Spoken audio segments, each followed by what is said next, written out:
Bismillahirrahmanirrahim. Assalamualaikum warahmatullahi ta'ala wabarakatuh. Alhamdulillah.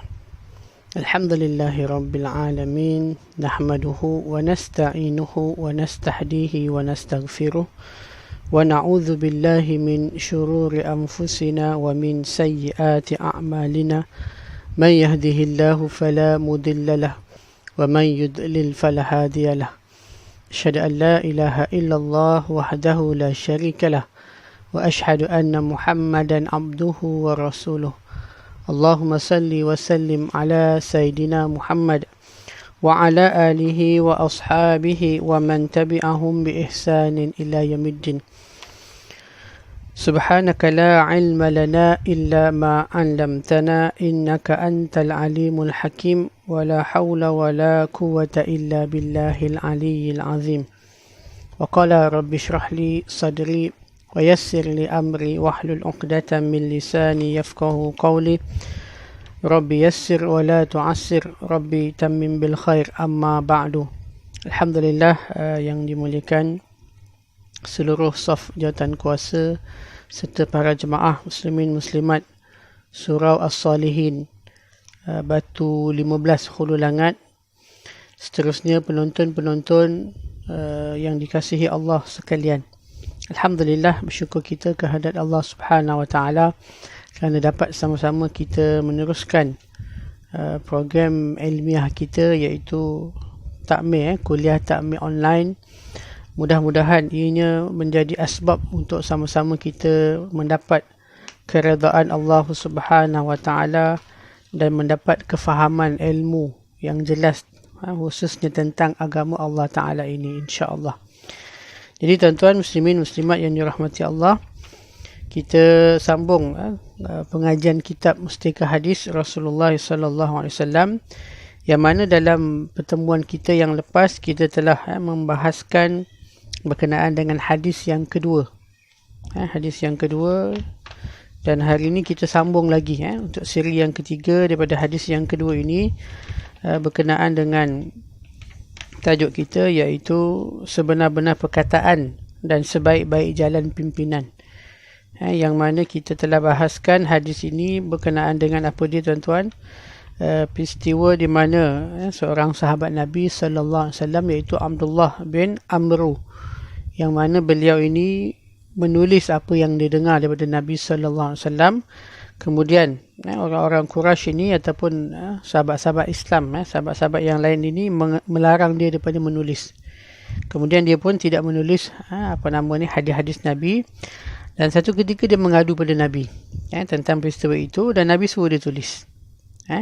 Kemudian daripada dia mengadu pada Nabi itu, Nabi membenarkan, bahkan Nabi suruh tulislah, kerana kata Nabi, demi Tuhan yang diriku ini dalam kekuasaannya tidak ada yang keluar daripada mulut aku ni melainkan semuanya adalah benar.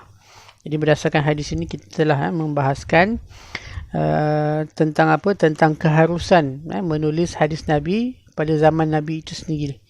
Bukan seperti mana dakwaan orientalis yang mengatakan hadis itu ditulis selepas beberapa ratus tahun. Jadi bagaimana untuk mempercayai hadis? Ini keraguan yang ditimbulkan oleh golongan orientalis supaya kita ni menolak hadis. Dan kita sedih sebab apa? Sebagian umat Islam termakan dengan dakwaan ini, dan kita lihat hari ini khususnya di Malaysia pun ada banyak golongan anti hadis. Golongan-golongan yang mempertikaikan hadis, mempertikaikan kesahihan hadis. Kononnya Nabi itu seorang yang biasa, manusia biasa yang tidak sunyi daripada melakukan salah dan silap. Jadi ucapan-ucapan yang ditulis, yang dirakam oleh para sahabat juga, hatta kata mereka ni bukan sahabat yang tulis. Kemudian daripada itu Imam Bukhari, Imam Muslim ni lagilah lama. Jadi himpunan hadis itu dilakukan setelah ratusan tahun. Jadi mereka mempertikaikan kesahihan hadis-hadis Nabi sallallahu alaihi wasallam. Jadi ini satu jarum-jarum halus, jarum yang jahat, fahaman-fahaman nak merosakkan Islam itu, umat Islam itu, daripada mempercayai Quran dan hadis yang menjadi sumber rujukan utama dalam agama Islam. Jadi tuan-tuan, insya-Allah pada pertemuan kali ini kita sambung Seperti mana yang kita sebut sebelum ni, lampiran. Lampiran satu berkenaan dengan hadis yang kedua ini, iaitu berkaitan dengan penulisan hadis Rasulullah sallallahu alaihi wasallam dan permasalahan tentang hadis ini. Daripada zaman Nabi ada hadis yang melarang menulis hadis, ada hadis yang mengizinkan menulis hadis. Jadi di sini ada perselisihan pendapat. Jadi kita lihat antara hadis-hadis yang melarang. Maksudnya ada ketika ada riwayat yang Nabi ini melarang hadis itu ditulis. Antaranya ialah hadis daripada Abu Sa'id Al-Khudri. Hadis ini daripada Abu Sa'id Al-Khudri, katanya bahawa baginda Nabi SAW bersabda, yang mana maksudnya, janganlah kamu menulis hadis-hadis daripadaku. Ini jelas Nabi sebut, janganlah kamu menulis hadis-hadis daripada aku, dan dengan yang demikian sesiapa yang telah menulis daripadaku selain daripada Al-Quran, maka hendaklah dia memadamnya. Bukan saja Nabi melarang tulis, bahkan Nabi suruh padam. Yang dah tulis tu Nabi suruh padam. Ini hadis daripada Abu Sa'id Al-Khudri. Kemudian yang kedua, hadis yang kedua yang melarang penulisan hadis ini ialah juga daripada Abu Sa'id Al-Khudri, katanya, pada suatu hari kami sedang duduk menulis apa yang kami dengar daripada baginda Rasulullah sallallahu alaihi wasallam.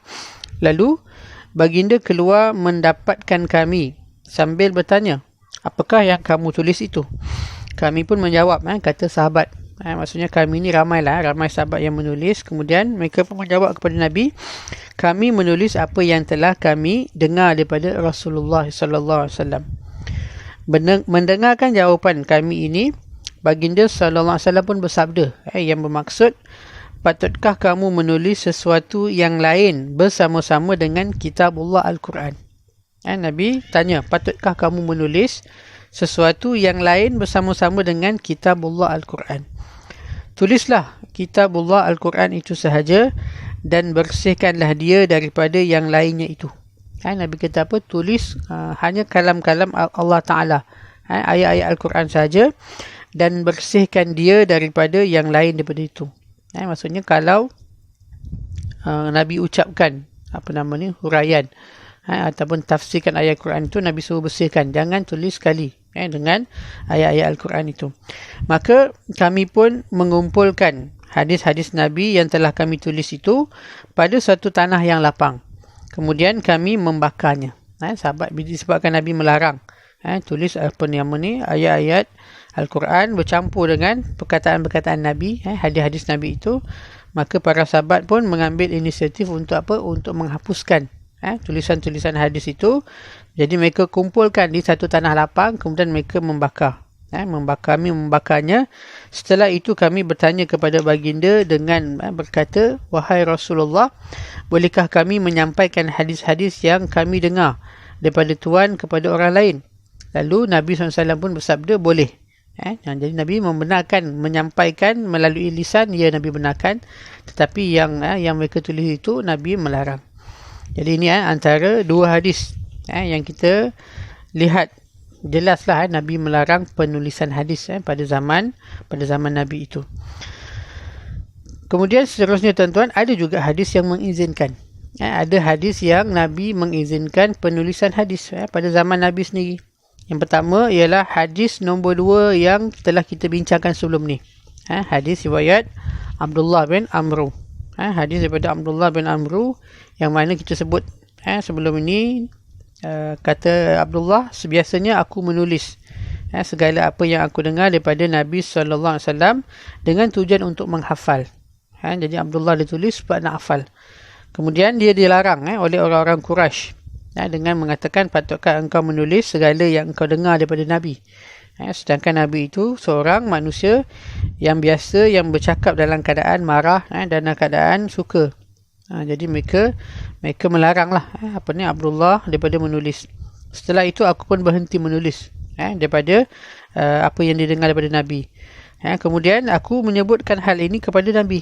Dia pun mengadu kepada Nabi SAW, lalu baginda menunjukkan mulutnya, menunjukkan kepada mulutnya dengan jarinya. Nabi tunjukkan. Sambil Nabi kata apa? Tulislah. Tulislah kerana demi Allah diri aku ini dalam kekuasaan Allah Ta'ala. Tidak ada yang keluar daripada mulut aku ini melainkan sesuatu yang benar. Jadi Nabi sebut kepada Abdullah, tulislah. Sebab apa yang kau dengar daripada mulut aku semua adalah semua benda yang benar, dan Nabi isyaratkan, Nabi tunjuk kepada mulut Nabi dengan jari Nabi yang mulia. Hadis riwayat Abu Daud. Jadi ini hadis yang mengizinkan penulisan hadis di zaman Nabi. Kemudian hadis yang kedua yang mengizinkan ialah hadis yang diriwayatkan oleh Imam Bukhari, Muslim dan Tirmizi daripada Abu Hurairah radhiyallahu anhu. Katanya, tatkala baginda Rasulullah sallallahu alaihi wasallam beroleh limpah kurnia Allah Taala dengan menguasai tanah suci Mekah Al-Mukarramah. Ini peristiwa Fathul Mekah. Ketika mana berlaku peristiwa Fathul Mekah, lalu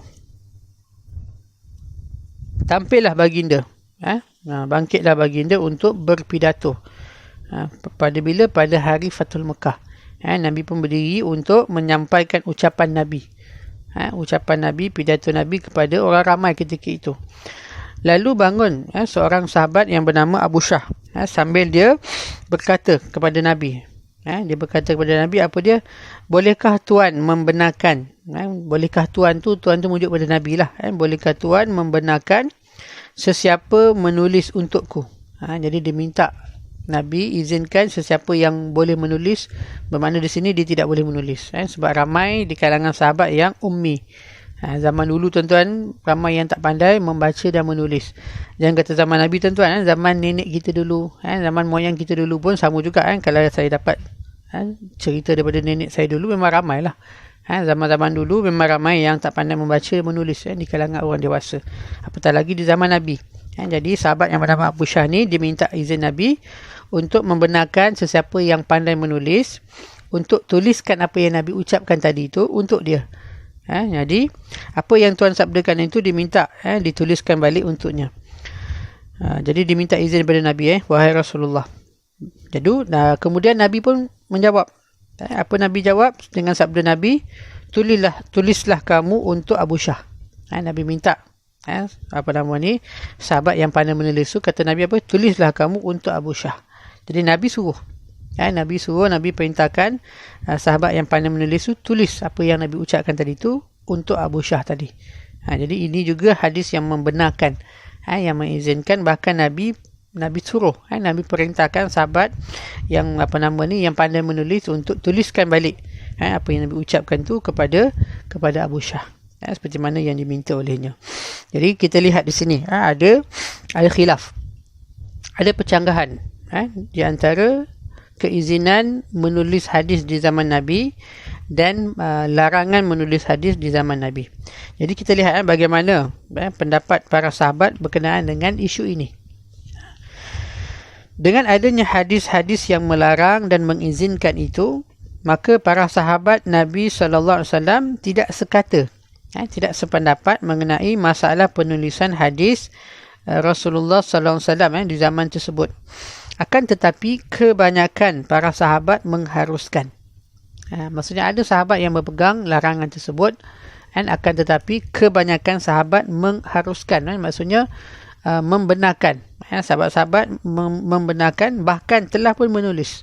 Bahkan sebahagian sahabat telah pun menulis bermula daripada zaman Nabi hidup lagi. Bermula daripada zaman Nabi hidup lagi, telah pun ada sahabat yang menulis. Masing-masing ada kita kata ada naskah dia masing-masing. Jadi termasuklah Abu Hurairah, dia banyak menghafal hadis. Abdullah bin Abu Hurairah ni dia seorang yang tidak pandai membaca dan menulis. Dia ummi, jadi dia menghafal. Ini sahabat yang paling banyak menghafal hadis. Tetapi sahabat yang paling banyak menulis hadis, lebih daripada 1000 hadis, ialah Abdullah bin Amr ni. Dia seorang sahabat yang bahkan dia pernah dipuji oleh Abu Hurairah, yang paling banyak menghafal hadis, tapi dia tidak menulis. Jadi Abu Hurairah pernah memuji kepada Abdullah bin Amr. Sebab apa? Sebab dia telah menulis hadis lebih daripada 1000 dan dia telah membukukan di naskah hadis sendiri. Dia ada lembaran naskah dia sendiri tentang hadis-hadis yang ditulis dan dikumpulkan itu. Jadi tuan-tuan kita lihat jadi para sahabat khilaf dalam perkara ini, tetapi majoriti kebanyakan sahabat membenarkan penulisan hadis di zaman Nabi itu sendiri. Bahkan memang dah ada pun. Bahkan memang sebahagian daripada mereka telah pun menulis dan mengumpulkan hadis-hadis bermula daripada zaman Nabi masih hidup lagi. Itu pendapat daripada sahabat-sahabat. Kemudian kita lihat pula isu ini daripada pandangan para alim ulama.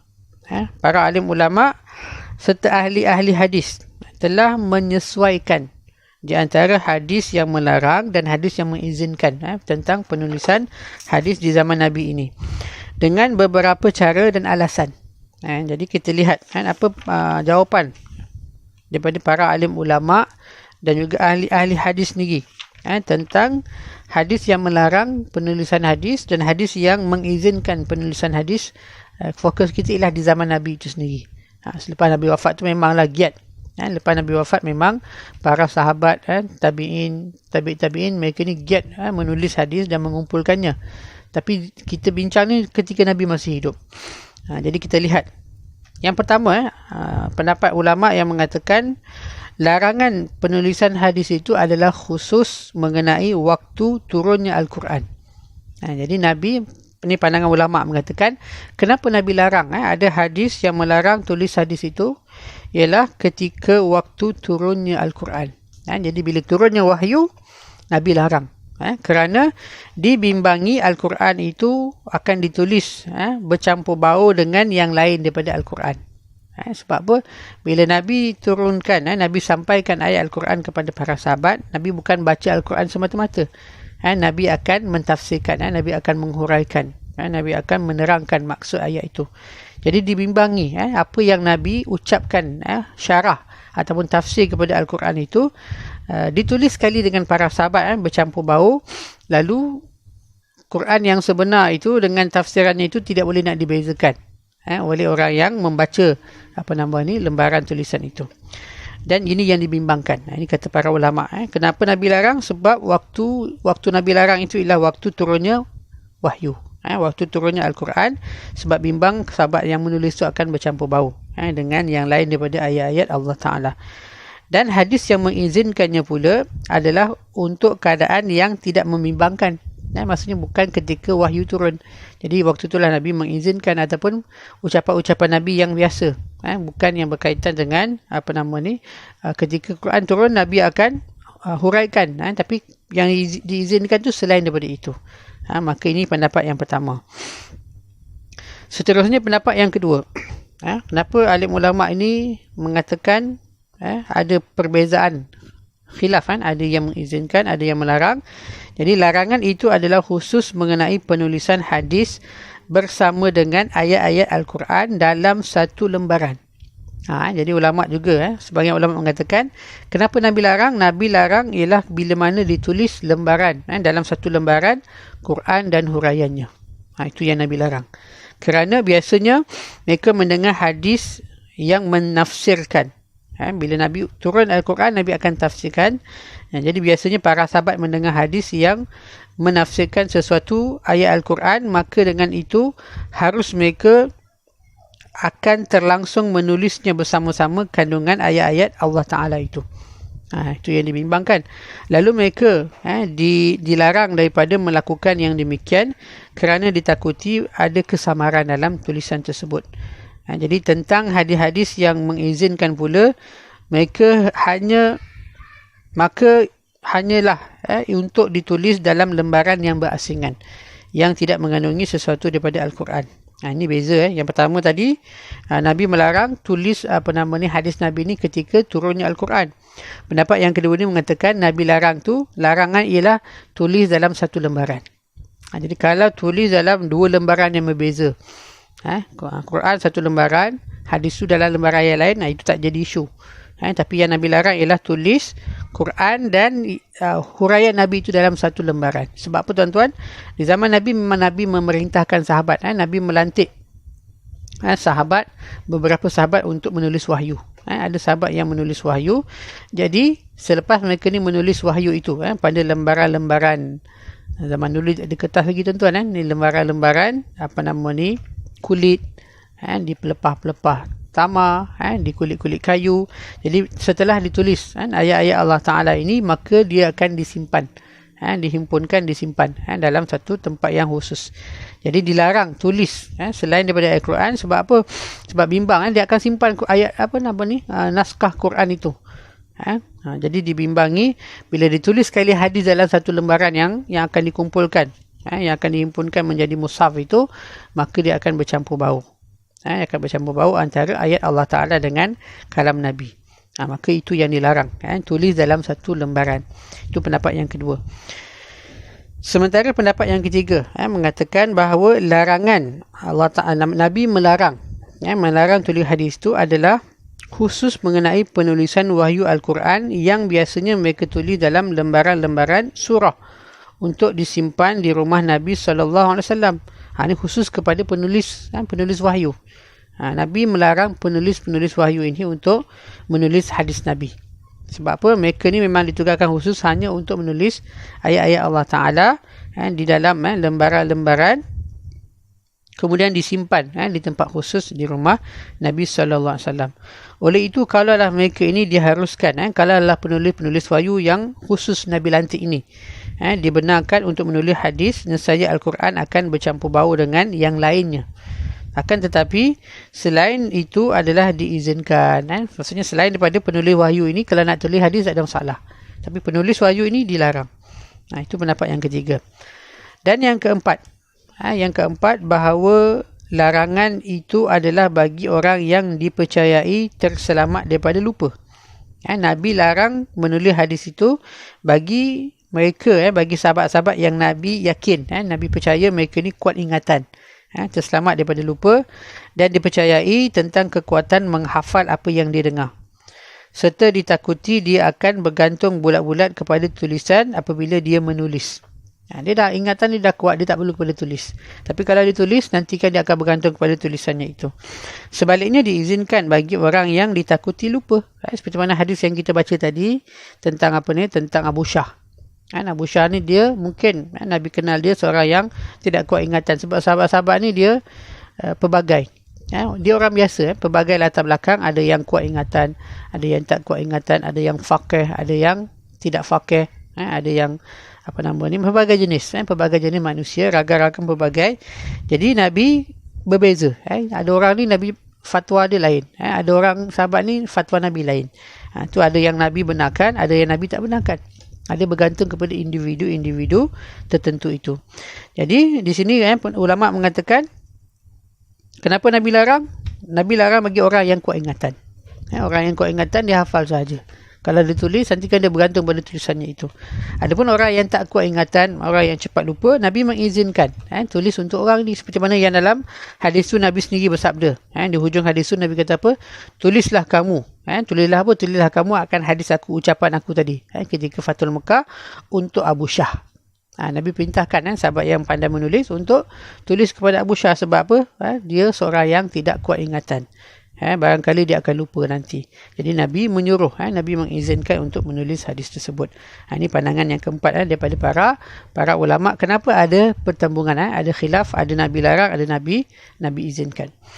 Dan yang kelima tuan-tuan, muslimin muslimat, para penonton yang dirahmati Allah, yang kelima yang terakhir, ulama mengatakan kenapa ada khilaf, kenapa ada perjanggahan, Nabi larang dan Nabi izinkan. Jadi kata mereka, hadis-hadis larangan itu mungkin sebahagian daripada hadis-hadis yang dimansuhkan oleh hadis-hadis yang lain. Boleh jadi pada permulaannya Nabi SAW melarang menulis sabdaan-sabdaan Nabi. Awal-awal Islam tu Nabi melarang menulis hadis. Kemudian baginda memandang patut ditulis pada waktu selepas pada itu. Kerana apa? Kerana diketahui bahawa hadis-hadis semakin hari semakin banyak. Semakin hari semakin bertambah jumlahnya dan bimbang tak mampu nak dihafal oleh para sahabat. Jadi pandangan yang ketiga, pandangan yang kelima, ulama kata ada yang apa Nabi izinkan, ada yang Nabi larang. Kata mereka larangan itu di awal-awal. Di awal-awal permulaan Islam itu. Jadi itu yang Nabi larang. kemudian telah dimansuhkan. Seperti mana banyak dalam bab-bab lain. Quran juga ada nasakh mansuh. Hadis juga ada nasakh mansuh. Jadi kata barangkali yang dilarang itu awal, kemudian dimansuhkan larangan itu dan diizinkan menulis pada hujung-hujung. Dan kalau kita lihat hadis yang mengizinkan itu pun ialah ketika Fathul Mekah. Fathul Mekah ni tahun ke-8 Hijrah. Maksudnya 2 tahun sebelum Nabi wafat. Maksudnya di hujung-hujung hayat Nabi itu, Nabi mengizinkan penulisan hadis itu. Sebab apa? Dibimbangi hadis yang semakin banyak, para sahabat tak mampu nak menghafalnya itu. Maka Nabi mengizinkan penulisan hadis-hadis di hujung-hujung hayat Nabi itu.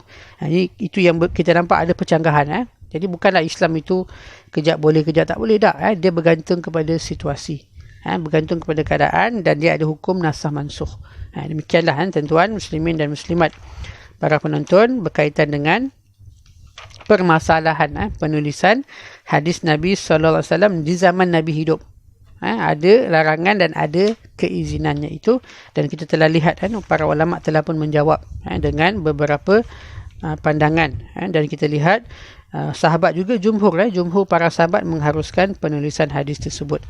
Cuma masing-masing tulis dengan naskah masing-masing. Tidak dihimpunkan dalam suatu, seperti mana Al-Quran itu dihimpunkan dalam satu mushaf.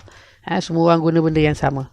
Jadi kita akan lihat dalam sejarah pula akan dihimpunkan balik hadis-hadis yang dikumpulkan, yang ditulis oleh para sahabat ni oleh ulama-ulama, ataupun kita kata tabi'in ataupun tabi'in yang kemudian sehinggalah terbuku seperti mana yang ada pada hari ini.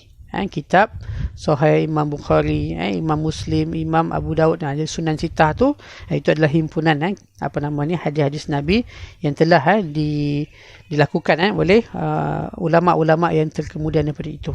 Demikianlah tuan-tuan berkaitan dengan huraian hadis yang kedua, iaitu berkenaan dengan penulisan hadis Nabi SAW, dan sekaligus ini menjawab dakwaan-dakwaan jahat, tuduhan-tuduhan jahat daripada golongan orientalis yang mengatakan hadis itu mula ditulis lepas ratusan tahun. Jadi mereka jangan nak samakan seperti mana kitab Injil yang telah mereka selewengkan. Injil yang telah ditulis itu memang selepas ratusan tahun, dalam riwayat tak silap lebih kurang 300 tahun selepas kewafatan Nabi Isa AS barulah ditulis balik. Itu kita boleh ragui lah, sebab memang banyak pun keraguan. Bahkan Allah menyebut, Allah sendiri menyebut dalam Al-Quran, mereka ni menulis balik dengan tangan-tangan mereka kitab-kitab yang Allah Ta'ala wahyukan kepada Nabi-Nabi. Mereka ubah mengikut hawa nafsu mereka, ikut kesesuaian dan kepentingan mereka. Jadi bukanlah itu tidak berlaku kepada hadis-hadis Nabi SAW, apatah lagi Al-Quran. Al-Quran Allah Ta'ala jamin sampai hari kiamat. Adapun hadis-hadis Nabi ni, walaupun terdapat hadis-hadis palsu ditulis oleh orang-orang yang tidak bertanggungjawab, tetapi kita lihat ada ulama-ulama yang telah menyusun, telah mengumpulkan hadis-hadis sahih ini yang boleh kita jadikan sebagai panduan sumber hukum yang kedua selepas daripada Al-Quran, sebagai panduan dalam kehidupan kita selepas daripada Al-Quran, yang kita katakan dua sumber ini yang Nabi bagi jaminan tidak akan sesat orang yang mengikuti dua jalan ini, Quran dan hadis. Lan tadillu, kamu selama-lamanya tidak akan sesat bila kita berpegang dengan kedua-dua jalan ini, Quran dan hadis. Wallahu alam. Mudah-mudahan dapat bersama kita kekuatan untuk kita terus beramal dengan kedua-dua sumber hukum yang Allah Ta'ala turunkan ini. Mudah-mudahan kita semua dapat keredaan Allah Ta'ala nanti, insya-Allah. Jadi sekadar itu dulu tuan-tuan, apa yang baik daripada Allah Subhanahu Wa Ta'ala, yang lemah dan kurang itu dinisbahkan kepada saya. Aku liqauli hadza astaghfirullahalazim li wa lakum. Wassalamualaikum warahmatullahi taala wabarakatuh.